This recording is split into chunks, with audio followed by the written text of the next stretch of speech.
Falar em obstáculo, a gente pode ir para aquele assunto mágico que te trouxe em outra questão, meu Deus. Ai, assim, eu queria falar um pouco da questão da não aceitação depois. Por quê? Antes de tocar nesse assunto. Porque quando eu me formei, porque eu venci os obstáculos, me formei, né, eu era uma aluna exemplar da faculdade, era monitora, e as pessoas começaram a me respeitar pelo meu conhecimento. Mas me respeitar, mas mantendo distância, e eu sofri, assim, transfobia na faculdade. Quando eu me formei, eu não queria ficar mais em Montes Claros, eu voltei para São Paulo. E eu voltei para São Paulo para atuar como médica, achando que ia ser diferente. Eu comecei a fazer parte das escalas médicas como clínica e também sofri retaliação. Então, assim, quando eu te falo por que às vezes existia esse bloqueio, porque quando as pessoas descobriam, elas me tiravam da escala. E eu falei, não, eu vou estudar para ser neurologista, porque era meu sonho ser neurologista. Uhum. Estudei muito para entrar na residência. Passei na Santa Casa, que é uma residência das melhores do Brasil. Sim. E achei que fosse mudar quando entrasse na residência. E quando eu entrei na residência, mesma coisa. Maravilhoso, de repente sai o burburinho. Amiga, não muda, infelizmente. Fui chamada, fui rechaçada, sofri também retaliação na residência. E atualmente, depois de terminar a residência, como neurologista, eu cheguei a ser tirada de escalas médicas, porque surgiu o burburinho que eu era trans. Eu acredito, porque eu sempre falo, eu já falei isso com algumas meninas, amigas próximas, que elas falam assim, vamos supor, você é loira, tem passabilidade, ninguém sabe, então vai ter mais portas abertas. Concordo, você tem algumas acessibilidades maior do que uma mana que tá na rua, passando alguma fome. Sim. Tem, que não é tão bonita, que não, na beleza estética do que se propõe. Você tem, mas não quer dizer que a hora que descobrem que você é trans, não tem porta fechada do mesmo jeito. Fecha-se. Pelo menos do jeito, fecha-se. O que me prendeu, o que me segurou, Paulinha, foram a relação com os meus pacientes. Porque hoje em dia eu tenho um consultório, né? E com a sua família também, com a minha família sua também. Família foi essencial. Sempre presente. Isso que eu falo, que aceitar os seus filhos trans E outra coisa, o meu esposo também, né? O Amor e Mil, eu conheci ele antes da residência. Tem 7 anos nós estamos juntos. O que ele segura de barra, o que ele me suporta, sabe? Do meu lado ali, é fenomenal. Eu te amo, Amor e Mil. E assim, os pacientes... Achei bonitinho, cara, que vocês foram se despedir ali fora. Vocês fizeram um sinalzinho, é católico isso, né? Achei bonitinho. A gente sempre se abençoa. E hoje em dia, Paula, o que me faz perceber que tudo valeu a pena é quando você vê um paciente que você cuida, ter sua vida transformada, chegar sem dor, chegar dando um sorriso, te agradecer, te abençoar e dizer o quanto é importante a importância que você faz na vida deles. E hoje em dia, os pacientes que eu tenho, que independente da minha condição, eu saber a diferença que eu gero nessas vidas e que eu lutei muito. Foram 6 anos de faculdade.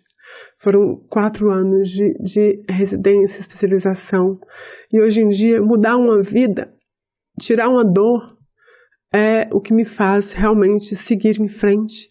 O que me faz realmente dizer para qualquer mulher trans, qualquer menina que hoje em dia pensa em mudar de vida para ser um ser vivente, eu digo que eu acho que a prostituição, ela é um trabalho, né? Eu não tiro a dignidade dessas meninas que estão nas ruas, que precisam disso, que são sujeitadas a isso. Mas eu ouvi uma coisa que a Erika Hilton falou, que me tocou muito, sabe? Que quando a gente se sujeita a ser diminuído, é porque a gente não tem opção. Então nós precisamos de opção. Então quando você tem opção e você pode, independente da retaliação, de onde te levam, de onde te colocam, esteja ali, acredite em você, busque, acredite e faça por onde, porque hoje em dia eu falo que quando você é bom no que você faz, eles podem até te tirar do lugar, mas você vai estar ali de alguma forma. E você vai fazer diferença na vida das pessoas. E você não tem só que fazer o bem, você tem que ser uma boa pessoa. Também. E entender que mesmo uma boa pessoa, às vezes também tem seus dias ou Claro, dias. claro. Né? Manda um beijo pra Greta e pra Michelle X que estão te assistindo. Gretita, te amo demais. Mi, você é uma irmã que não tem nem como falar de você, né? Se eu ficar falando aqui de você, você sabe que posso falar todas as coisas boas que não vão chegar a um pé do que você é. Você é maravilhosa, te amo. A Michelle falou assim pra mim, eu fui lá pra São Paulo essa semana, ela falou assim, vamos comer ali. Aí eu fui no Ali, era no Morumbi, um lugar de São Paulo que eu nem sabia que existia, sabe? Os apartamentos lindos. Aí eu sentei assim, ó como eu sou caipira, eu sentei assim de frente, tinha um Porsche conversível maravilhoso, eu só ficava assim com a foto, tirando, porque eu nunca tinha visto, sabe? E eu falei, Michelle, ela falou, não, mas aqui é simples. Eu falei, nossa, simples de Michelle X. Aí veio o fatídico São Paulo Fashion Week. Sim. Realmente... Como foi? Quer contar? Assim, meu nome tem sido, né, exposto nas redes sociais como se eu fosse inimiga de causas, né, que pela minha história... é o final pra vocês fazerem perguntas. Se não fizer pergunta agora, depois não me vem questionamento, hein? Eles estão lançando nas redes sociais como se eu fosse inimiga dessas causas, que são as que mais defendo a vida inteira. E, assim, estou sendo acusada de racista, e homofóbica. São duas palavras muito pesadas, né? E machucam muito. Mas a pessoa que passou por tudo que eu passei é uma dor, assim, incalculável. Tudo por causa de um vídeo, né? Que foi editado, que foi cortado, publicado por um influencer, né? Que claramente está utilizando a polêmica desses vídeos para ganhar likes, para ganhar visibilidade, para alçar, né? Para hypar, né? No sofrimento alheio, na dor alheia, no prejuízo alheio que está gerando. E, assim, vou simplificar, vou contar um pouquinho como foi, o que aconteceu, né? Que eu acho que é importante, tem pessoas que não sabem o que aconteceu. Sim.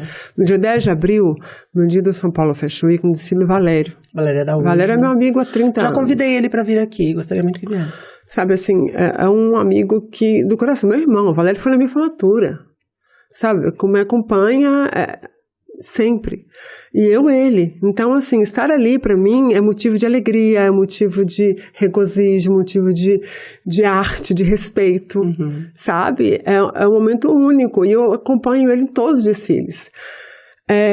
A gente tinha filas B, ele deu ingresso pra gente, filas B. Chegamos no JK, não tinha mais lugar na fila B, tivemos que sentar na fila D, do lado de uma coluna, assim, com a visão já prejudicada. Ali naquele momento que a gente sentou, eu falei assim, nossa, vai ficar ruim de ver, né? Mas dá pra gente, pelo menos, enxergar um pouquinho dali, dá pra enxergar os modelos saindo.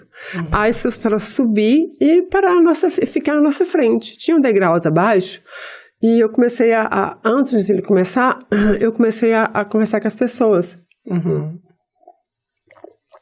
Que estavam de pé, porque todo mundo que estava à nossa esquerda também estava sendo prejudicado essa visão, com essas pessoas na frente. Aí tinha umas meninas em pé e tinha esse rapaz aqui na quina, bem na quina que a gente estava do lado. Aí eu falei, né, gentilmente, por favor, pessoal, vocês poderiam se sentar aqui, tem os degraus aqui, pra gente conseguir ver o desfile? Aí as meninas, né, na hora, claro, nossa, desculpa, tal, dá pra sentar? Dá. Pediu o pessoal pra encostar pra lá, elas sentaram, e esse rapazinho, que tava assim, encostado na coluna, falou que não ia se sentar. É o Rafael Fonseca, o influencer. E eu falei, tá, não vai sentar? Inclusive tem um vídeo que ele postou no Léo Dias, que ele dá a narrativa dele contando os fatos, como foi. E ele fala bem assim, quando a gente abordou ele, a fala dele era essa, era que quando eu pedi para eles se sentarem, que as meninas de bom tom que eram brancas, se sentaram, porque elas eram boas meninas, eram boas, assim, as meninas brancas boas se sentaram. Mas eu não quis me sentar. E ele repete isso, né, que ele não quis sentar, que ele achou um absurdo, né, se sentar, porque 2 pessoas estavam sentadas, queriam assistir o desfile, que ele estava na frente, ele achou absurdo se sentar. Aí eu insisti com educação, tanto que no vídeo mesmo, esse vídeo que ele gravou, ele falou, ela pediu, por favor, para eu sentar. E eu não sentei. Ele decidiu voluntariamente não sentar, ficar à nossa frente. E eu insisti outras vezes. Cheguei a tocar no ombro dele, falei assim, olha moço, mas por que você está sendo tão intransigente, tão mal educado? A gente está pedindo, por favor, você para sentar, senta aqui, ó. O meu esposo não mostrou que tinha um lugarzinho para ele sentar, assim, não quero me sentar, eu vou ficar aqui. Aí eu fiquei extasiada ali, eu falei, meu Deus do céu, como assim? Por que você está fazendo isso? Aí retornei novamente, faltei ajoelhar e pedir, pelo amor de Deus, você senta. Ele não sentou, eu disse, ele começou. E nisso, eu estava procurando seguranças, passando para falar, e não tinha nenhum segurança. E nem dá tempo, o desfile é muito rápido. E assim, achei muito mal organizado esse ano no São Paulo Fashion Week, sabe, assim, muito cheio. Primeiro que a gente sentou em lugares que não eram os nossos. Procurei alguém para dar suporte nas filas, ninguém para dar suporte nas filas. E meu esposo, vendo meu desespero ali, querendo ver o desfile, sentado, e o rapaz na frente, levantou e foi falar com ele, educadamente, explicando para ele sentar. E começou a música alta, o desfile, eu tive que levantar para assistir, que eu não conseguia ver, porque assim, ó, eu estava sentada aqui, o Amor é Mil aqui, Como não dá para as pessoas verem, eu tava olhando pelo vídeo. Aqui tá a coluna, vocês estavam aqui. Deixa eu explicar. Ó, assim, mostra para aquela câmera sua. Aqui tava a coluna, né? A coluna era aqui. Uhum. Eu tava, Amor é Mil tava aqui e eu aqui do lado dele. E esse rapaz estava aqui. O desfile, ele saiu, os modelos saíam daqui, ó. Então, a gente, com esse rapaz aqui na frente, a gente não tinha a visão dos modelos saindo, nem do DJ. Uhum. E se eu ficasse sentada aqui ou aqui, eu não ia ver a entrada dos modelos. Porque, na verdade, a coluna e ele não estavam na sua frente, eles estavam na lateral. Então, o desfile vinha de lá. Para vocês verem o desfile, vou sair do microfone um pouquinho, para vocês verem o desfile, vocês faziam assim. Não, eu tinha que levantar mesmo. Eu tinha que porque levantar. Na frente as pessoas tinham sentado. Eu conseguia ver os modelos passando ali, de costa. Uhum. Eu não conseguia ver os modelos saindo, porque ele estava aqui, ó. Ele estava aqui e eu estava aqui. Então, não tinha visão. Uhum. E, de maneira voluntária, ele decidiu a não sair. E nisso, a situação... Eu vi que tinha outros rapazes em pé depois dele. Depois da coluna, atrás da coluna. Uhum. Ele estava na quina da coluna. Ele quis ficar na quina da coluna. Ele quis ficar na quina da coluna.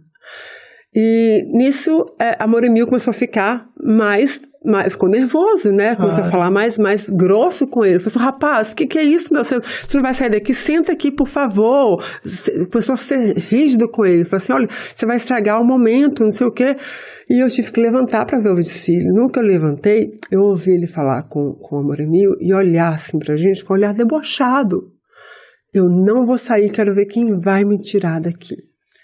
E aí vem uma Juliana... Assim, ali eu me senti altamente desrespeitada. Eu entendo. Sabe, com o meu direito violado e, assim...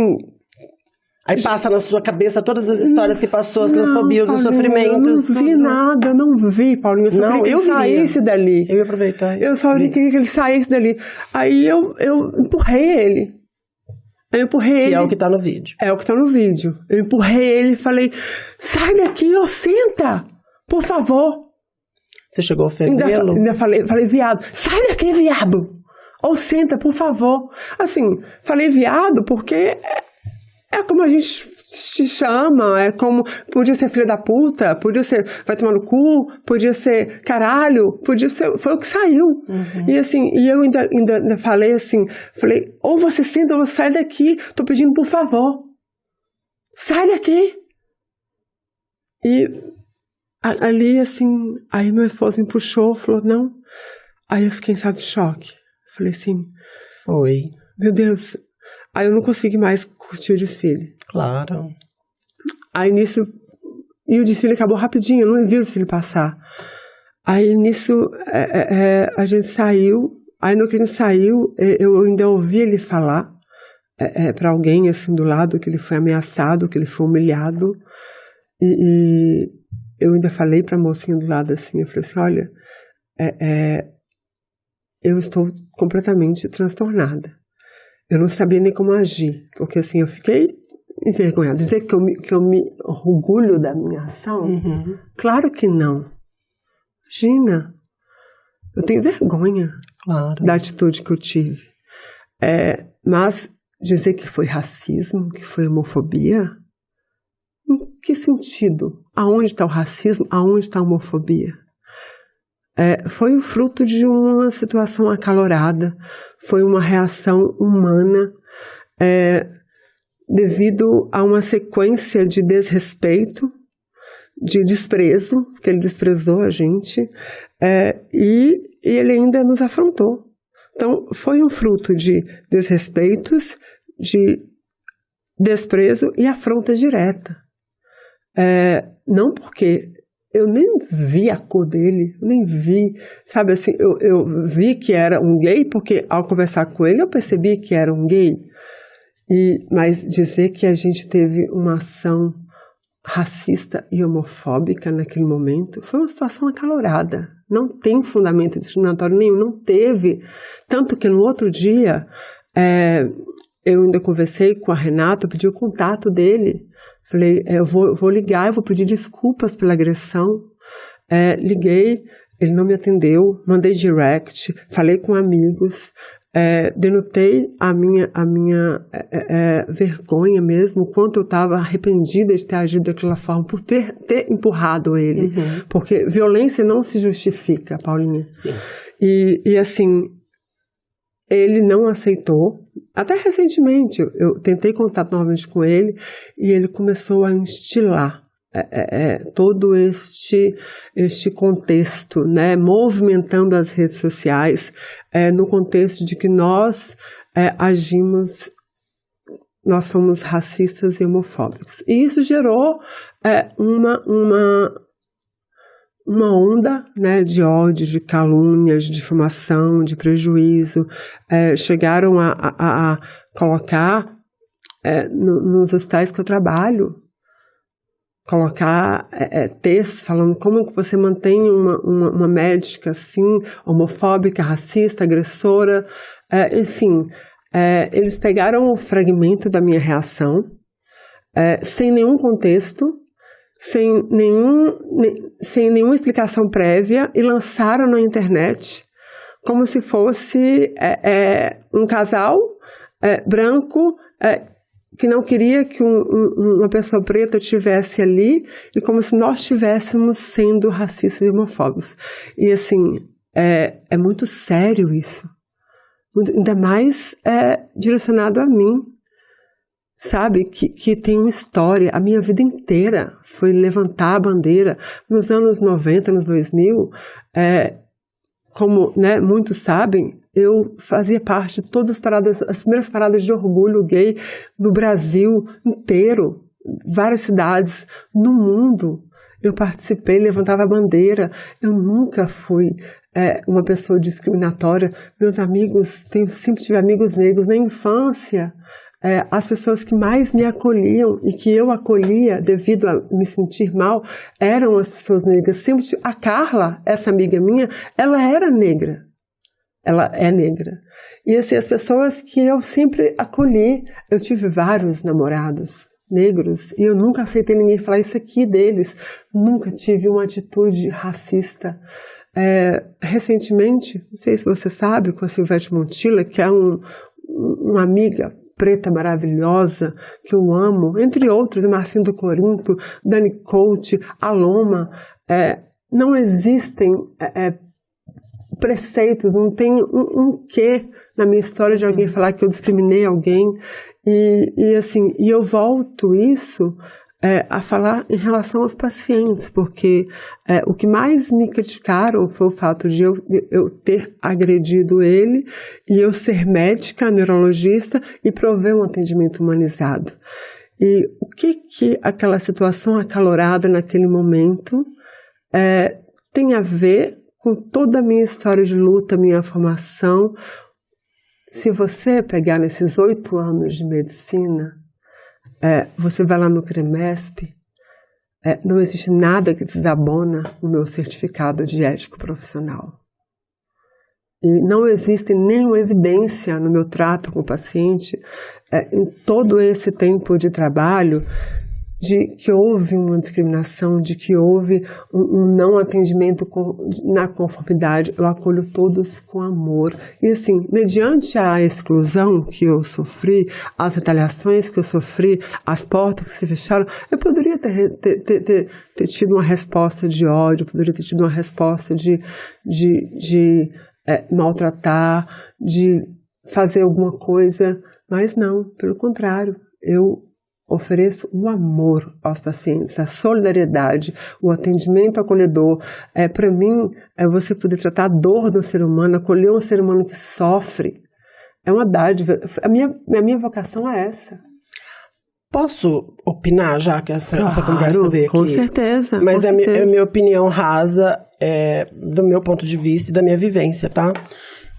Eu concordo com você quando eu acho que existem situações acaloradas e que a gente fala coisas. Por exemplo, outro dia eu estava lembrando como foi que eu fiquei... Teve uma época que eu fiquei falando sobre a palavra filha da puta. Que eu tinha uma amiga...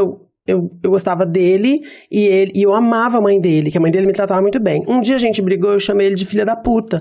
Aí ele ficou muito com raiva de mim e foi contar pra mãe dele que eu chamei ela de puta. Aí eu falei, não, mas eu não chamei sua mãe de puta.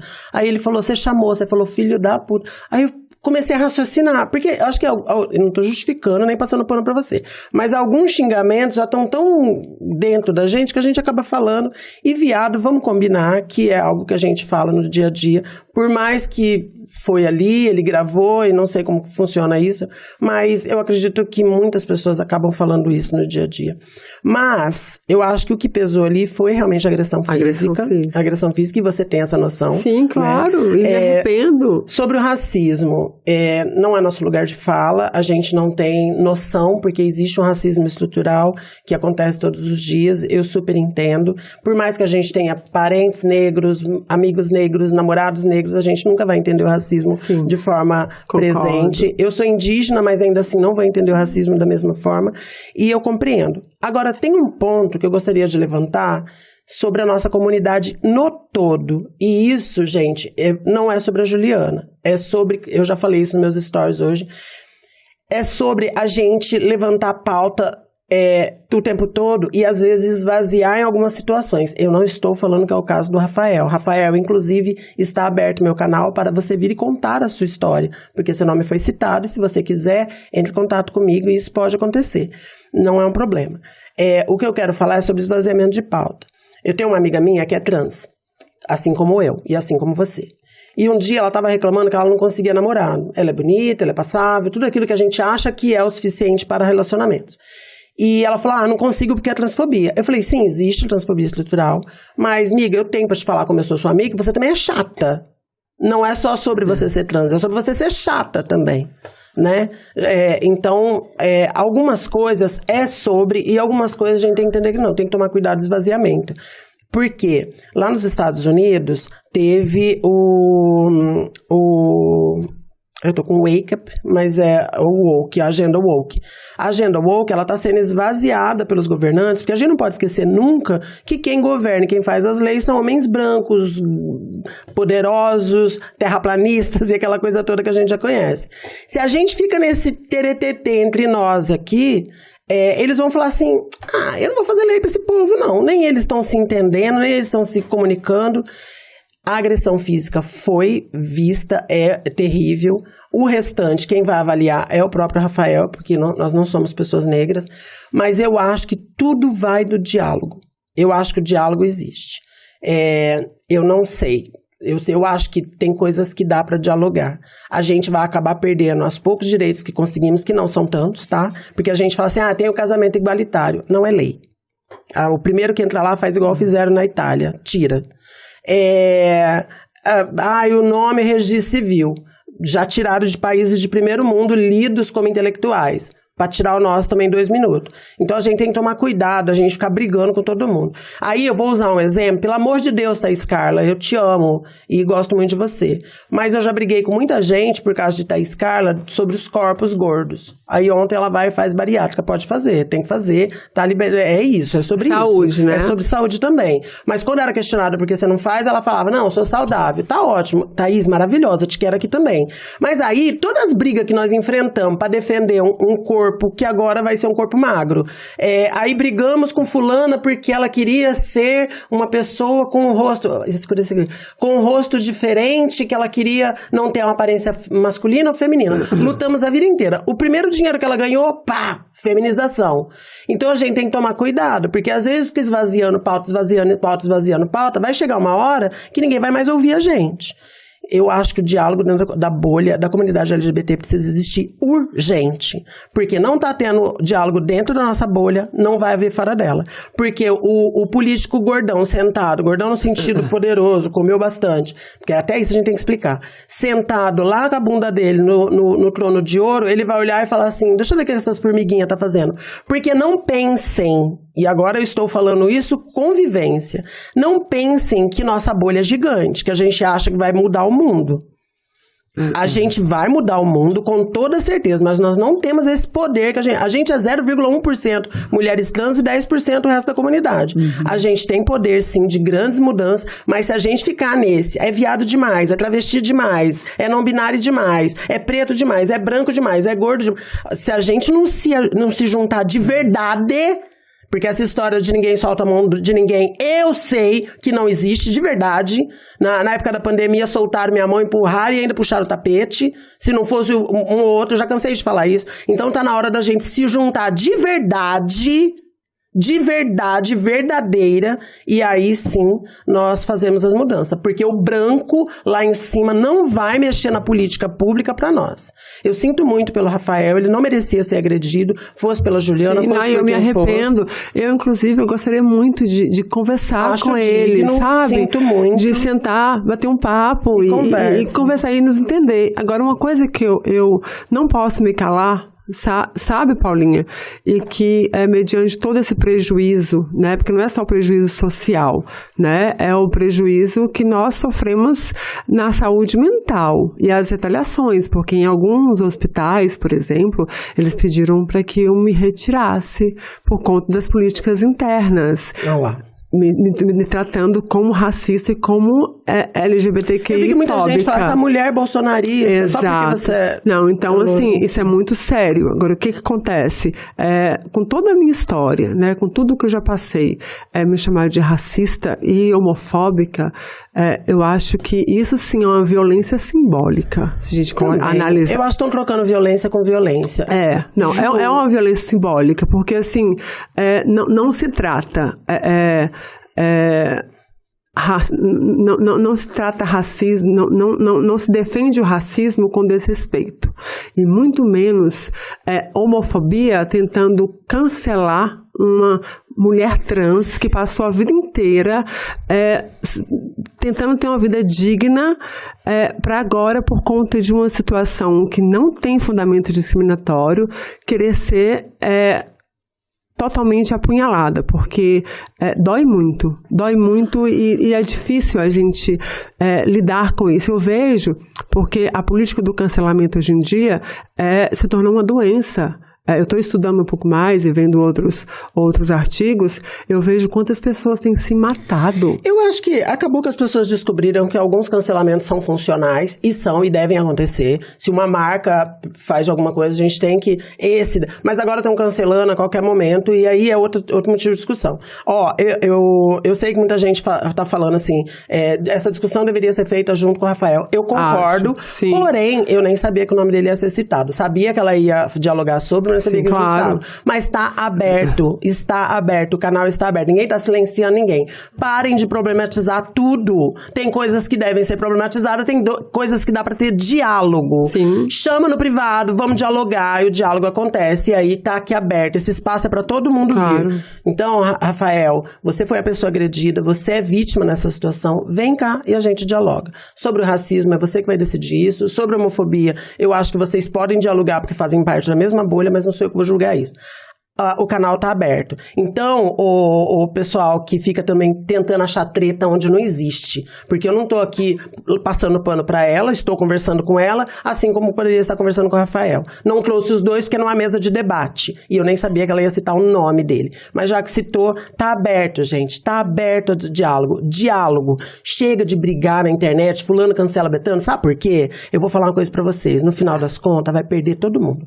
Perde a Ju, perde o Rafael. Porque o Rafael não vai ser capa da Vogue agora depois disso. Por mais que ele foi a vítima. Modo de dizer, vocês entenderam. A gente tem que entender que precisa ter diálogo urgente. Sim. Os brancos vão continuar tomando conta. Os brancos cis vão continuar tomando conta. E a gente vai ficar aqui brigando embaixo do tronco igual larvas. Gente, Ju, eu queria muito falar mais, Fia. Mas eu sei que eu tenho problemas com o horário aqui.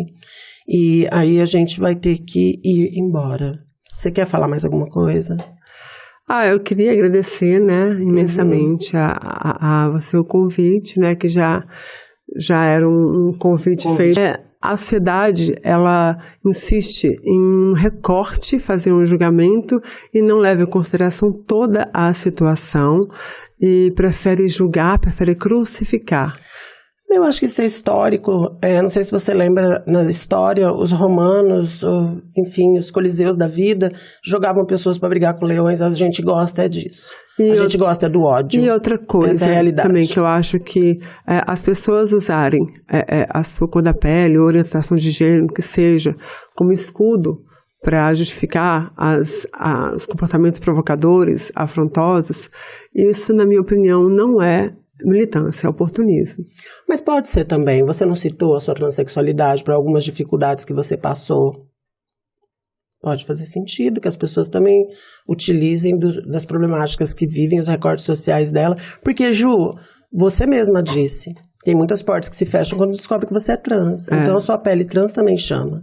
Entende? Sim, é isso. Mas eu acho que a questão toda é a injustiça. Porque, assim, eu repito, né? Não houve nenhum fundamento discriminatório, não houve racismo, da sua parte, não houve homofobia. Eu acho que aqui foi uma situação, um atrito pontual que foi fruto de desrespeitos, foi fruto de um desprezo, uma afronta e uma falta de diálogo.